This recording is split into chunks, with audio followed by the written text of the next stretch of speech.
ಉದ್ಘಾಟನೆ ವಿಚಾರವಾಗಿಯೂ ಸಹ ಬೇರೆ ಸಮುದಾಯ ಬೇರೆ ಧರ್ಮದವರಿಂದ ಉದ್ಘಾಟನೆ ಆಗ್ತಾ ಇರುವಂಥದ್ದು ದಸರಾಗೆ ಸೂಕ್ತ ಅಲ್ಲ ಅನ್ನೋದು ಚರ್ಚೆ ಆರಂಭ ಆಗಿದೆ.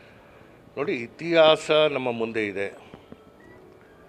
4414ನೇ ದಸರಾ ಇವತ್ತು ನಾವು ಏನು ಆಚರಣೆ ಮಾಡ್ತಾಯಿದ್ದೀವಿ.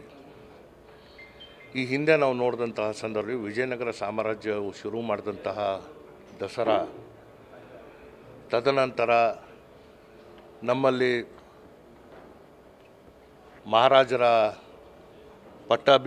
ಅಭಿಷೇಕ ಆಗದೇ ಇದ್ದಂತಹ ಸಂದರ್ಭದಲ್ಲಿ ಸುಮಾರು 18 ವರ್ಷಗಳ ಕಾಲ ಹೈದರಾಲಿ ಮತ್ತು ಟಿಪ್ಪು ದಸರಾನ ಮುಂದುವರಿಸ್ಕೊಂಡು ಹೋದರು ಅನ್ನೋದು ಒಂದು ಇತಿಹಾಸ ಇದೆ. ತದನಂತರ 1974ರ ನಂತರ ಸರ್ಕಾರ ವಹಿಸ್ಕೊಂಡಂತಹ ಸಂದರ್ಭದಿಂದ ಅನೇಕ ಎತ್ತರದ ಸಾಹಿತಿಗಳು, ಸಮಾಜದ ಮುಖಿಯಾದಂತಹ ವ್ಯಕ್ತಿಗಳು, ಎಸ್.ಎಂ. ಕೃಷ್ಣ ಅವರು, ನಿಸಾರ್ ಅಹಮದ್ರವರು, ಸ್ವತಃ ರಾಷ್ಟ್ರಪತಿಗಳು ದಸರಾನ ಉದ್ಘಾಟನೆ ಮಾಡಿದ್ದಾರೆ.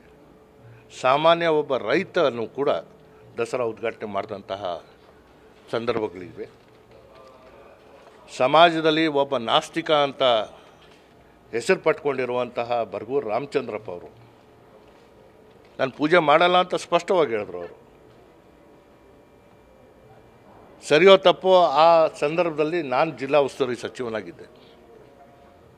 ದಸರಾ ಉದ್ಘಾಟನೆ ಸರ್ಕಾರ ಆಹ್ವಾನ ಮಾಡುವಂಥದ್ದು ನಮ್ಮ ಕಾರ್ಯಕ್ರಮಗಳ ಚಾಲನೆ ಕೊಡುವಂಥದ್ದಕ್ಕೆ, ಪೂಜೆ ಪುರಸ್ಕಾರಗಳು ಮತ್ತು ಇದರ ಸಂಪೂರ್ಣವಾದಂಥ ಹೊಣೆಗಾರಿಕೆ ಸರ್ಕಾರ ನಡೆಸ್ಕೊಂಡು ಬಂದಿದೆ. ಇದರಲ್ಲಿ ಯಾವುದೇ ವ್ಯತ್ಯಾಸ ಇಲ್ಲ. ಇವತ್ತು ವ್ಯಕ್ತಿ ಗಳಿಸಿರುವಂತಹ ಆ ಸ್ಥಾನಮಾನಗಳನ್ನ ಗೌರವಿಸಿ ನಾವು ಉದ್ಘಾಟಕರಾಗಿ ಕರೆಯುವಂಥದ್ದು. ಸೊ ಇದರಲ್ಲಿ ಜಾತಿ ಧರ್ಮ ಮತ್ತೊಂದಿಲ್ಲ.